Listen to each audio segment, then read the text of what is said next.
अस्सलामुअलैकुम नाज़रीन, हमारा यूट्यूब चैनल अहमद दवाखाना ज़रूर सब्सक्राइब करें और बेल आइकन को प्रेस करें ताकि बीमारियों के हिसाब से वीडियोस पर वक्त आप तक पहुंच सके। शुक्रिया। अस्सलाम वालेकुम, मैं हूं डॉक्टर अहमद खान नियाज़ी। होपफुली आप सब खैरियत से होंगे। आज के इस वीडियो के अंदर हम डिस्कस करने जा रहे हैं पेट के अंदर गैस बनने का प्रोसेस, यानी कि आपके पेट के अंदर गैस बनती क्यों है, इसकी क्या वजह है, और इसके हवाले से फिर आपको एक टिपिकल देसी किस्म की रेमेडीज़ बताऊंगा, 4 किस्म की, जो कि आप अपने किचन के इंग्रेडिएंट्स हैं इनको खुद से इस्तेमाल करके और अपने ये जो गैस बनने का प्रोसेस है इसको ख़त्म कर सकते हैं। यानी कि ज़रूरी नहीं है आपके पेट के अंदर गैस बन रही है तो आप मेडिकल स्टोर का विजिट करें, आप डॉक्टर या हकीम के पास जाएं और वो आपके पेट की गैस को ख़त्म करें। आप खुद से अपना ट्रीटमेंट कर सकते हैं और यकीन जाने ये ज़्यादा आपको सस्ता पड़ता है और ज़्यादा इफेक्टिव होता है कि बिल्कुल ओरिजिनल चीज़ आप इस्तेमाल करते हैं। तो सबसे पहले देख लेते हैं पेट के अंदर गैस बनती क्यों है। इसकी भी कई सारी, वैसे तो बहुत लंबी चौड़ी एक लिस्ट है जो कि इसकी रीजंस होती हैं, लेकिन मेजर जो हम आम रोज़मर्रा की ज़िंदगी के अंदर हम जो मिस्टेक्स ये कह लें या हमसे जो बेहतियाती होती है उसकी वजह से जो होती है वो हम डिस्कस कर लेते हैं। एक तो होता है खाली पेट रहना, मीन टू से कि आपने सुबह ब्रेकफास्ट कर लिया, उसके बाद दोपहर का खाना जो है वो आपने बिजी शेड्यूल की वजह से प्रोलॉन्ग कर लिया, लेट खाया या बिल्कुल खाया नहीं। तो जब आपका पेट खाली होगा तो बड़ी लार्ज इंटेस्टाइन, जो बड़ी आंत होती है, इसके जो बैक्टीरिया होते हैं वो आपके मैदे के अंदर जो खाली जो पुराना खाना होता है यानी कि गैर हज़म जो खाना होता है उसको खाना स्टार्ट कर देते हैं और वही फिर गैस बनाते हैं और उससे से फिर आपका पेट फूलना भी स्टार्ट हो जाता है, इसके अंदर मरोड़ भी समटाइम फील होता है और गैस भी जो है आपको बनने का अमल जो है वो तेज़ हो जाता है। तो ये खाली मैदा रहने से छोड़ दें, मतलब कि आपका मैदा खाली नहीं होना चाहिए। अगर आप बिजी शेड्यूल या किसी वजह से खाना नहीं खा पा रहे तो हल्की फुल्की कुछ चीज़ खाते रहें ताकि आपका मैदे के अंदर कुछ न कुछ जाता रहे स्टोमक के अंदर और आपका पेट जो है वो फुली खाली ना रहे। तो इंशाल्लाह आप इससे बचाव कर सकते हैं।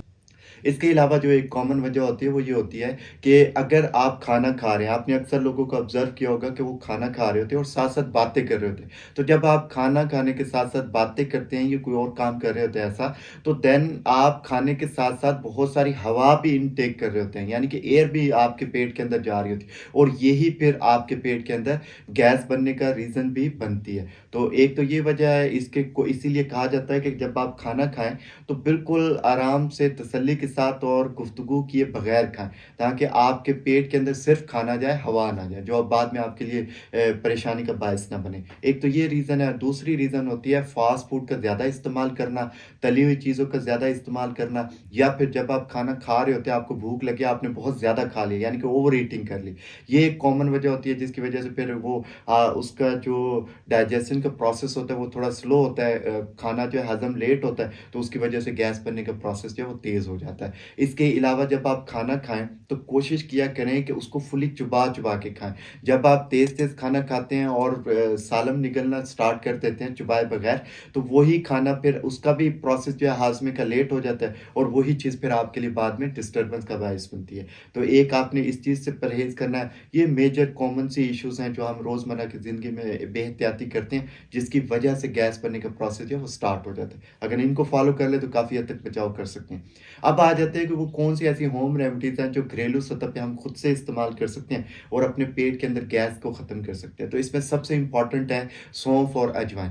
पहली जो रेमेडी है वो है सौंफ और अजवाइन। आपने 20 ग्राम सौंफ लेने हैं, 20 ग्राम आपने अजवाइन लेनी है। इनको पीस के, ग्राइंड करके पीस के सफ़ूफ बना लें। आधा टेबल स्पून सुबह नाश्ते के बाद, आधे घंटा, पौना घंटे के बाद, आधा टेबल स्पून आपने रात के खाने के डेढ़ 2 घंटे के बाद ताज़े पानी, यानी कि रूम टेम्परेचर वाला जो पानी हो उसके साथ इसको ले लेना है। इंशाल्लाह ये काफ़ी हद तक आपके पेट के अंदर जो गैस बनने का प्रोसेस है उसको ख़त्म कर देता है। आपका डाइजेशन का प्रोसेस भी तेज़ हो जाता है, रोटी जल्दी हज़म होती है, आपको कॉन्स्टिपेशन नहीं होती और इससे काफ़ी हद तक गैस ख़त्म हो जाती है। अब इसके बाद सेकंड जो हमारे पास रेमेडी है बहुत ज़बरदस्त है, वो है जिंजर का कहवा। यानी कि आप अगर अदरक का एक टुकड़ा ले लें, ठीक है? 1 डेढ़ इंच का आप अदरक का टुकड़ा ले लें, उसको 1 गिलास पानी के अंदर डालें और बॉयल करना स्टार्ट करें। 4 से 5 बार इसको बॉयल करें। इसको छान लें। ये जो कहवा है इसका 1 कप दिन में किसी भी वक़्त खाना खाने से पहले या बाद आप जो है इस्तेमाल करें। इसको गरम-गरम भी पी सकते हैं ग्रीन टी की तरह और ठंडा करके रूम टेम्परेचर के ठंडा करके भी पी सकते हैं। तो ये इस्तेमाल करें, इंशाल्लाह आपके पेट के अंदर गैस बनना ख़त्म हो जाएगी। इसके बाद जो हमारे पास थर्ड रेमेडी है, ये भी किचन आइटम ही है, ये है ज़ीरा सफ़ेद। आपने ज़ीरा सफ़ेद लेना है, इसको 1 चम्मच जो है 1 गिलास पानी के अंदर डालें और इसको बॉयल करना स्टार्ट करें। जब आप इसको बॉयल कर लेंगे, एक कहवा सा बन जाएगा, हस्बे ज़रूरत बीच में हल्की-सी शुगर आप ऐड कर सकते हैं टेस्ट बनाने के लिए। तो इसका 1 कप जो है दिन में किसी वक़्त खाने से पहले या बाद में इस्तेमाल करें, तो ये भी काफ़ी इफ़ेक्टिव है गैस को ख़त्म करने के हवाले से। इसके बाद 4th नंबर पे हमारे पास जो रेमेडी है, वो आ जाती है पुदीने का शरबत या पुदीने का कहवा। इसमें भी आप जो है 3 से 4 जो ताज़ा पुदीना होता है, लोगों ने अक्सर अपने घर के अंदर उगाया होता है, तो 3 से 4-5 पत्तियाँ ले लें पुदीने की। इसको 1 गिलास पानी के अंदर बॉयल करें, 4 से 5 बार बॉयल करें। इसमें भी हस्बे ज़रूरत आप माइनर से शुगर ऐड कर सकते हैं, अगर ना ऐड करें ज़्यादा बेहतर है। तो इस पुदीने के 1 कप को जो कहवा सा बनेगा, आप दिन में 1 बार जो है इस्तेमाल करें, 4 से 5 दिन लगातार इस्तेमाल करें। ये आपका हाज़मा भी तेज़ करेगा, पेट के अंदर गैस बनने के प्रोसेस को भी ख़त्म करेगा। अगर आपको भूख नहीं लगती तो भूख भी लगवाएगा, और अगर आपकी नींद डिस्टर्ब है, बिकॉज़ ये जब स्टोमक के प्रॉब्लम को रिज़ॉल्व करेगा तो ऑटोमेटिकली आपकी नींद भी बेहतर होगी। तो इन रेमेडीज़ को इस्तेमाल करें। अब आ जाते हैं कि इसमें आप एहतियातें क्या-क्या कर सकते हैं। यानी कि आपने रेमेडीज़ भी देख ली, आपने परहेज़ भी देख लिया। अब आते हैं कि आप एक तो एक्सरसाइज़ को अपनी लाइफ़ का पार्ट बनाएँ। स्पेशली वो लोग जिनकी लाइफ के अंदर ज़्यादातर वर्क होता है बैठने वाला। जैसे कि फॉर एग्ज़ाम्पल मैं खुद सारा दिन चेयर पे बैठना होता है, पेशेंट चेक करता हूँ।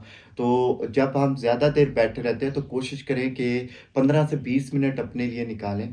अपने पेट के साइज़ को अगर आप कम करना चाहते हैं तो 15 से 20 मिनट आप 200 कदम, 300 कदम, 250 कदम की एक वॉक प्लान करें। डेली बेसिस पे इसको अप्लाई करें। तो ये काफ़ी बेहतर है। इसके अलावा जो है कुछ ऐसी खुराकें हैं जैसे मूली हो गई, गोभी हो गई, चने हो गए, दालें हो गई। इनको अगर आप खाते हैं, इनको ऑब्ज़र्व करें कि अगर ये चीज़ें स्पेसिफ़िक जो मैंने नाम लिए, ये चीज़ें खाने से क्या आपके पेट के अंदर गैस बनती है या नहीं? अगर तो बनती है, तो फिर इनसे थोड़ा-सा आप परहेज़ करें। अगर हफ़्ते में आप 4 बार खा रहे हैं, तो 2 बार खाना स्टार्ट कर दें, 1 बार खाना स्टार्ट कर दें, इनकी मिकदार इनटेक की कम कर दें। तो इंशाल्लाह ये भी काफ़ी हेल्पफुल होंगे। हमारा चैनल ज़रूर सब्सक्राइब कीजिए। आप दोस्तों का बहुत शुक्रिया, आप लोगों ने बहुत ताउन किया। अपना बहुत सारा ख़्याल रखिएगा। Thank you so much. अल्लाह हाफ़िज़।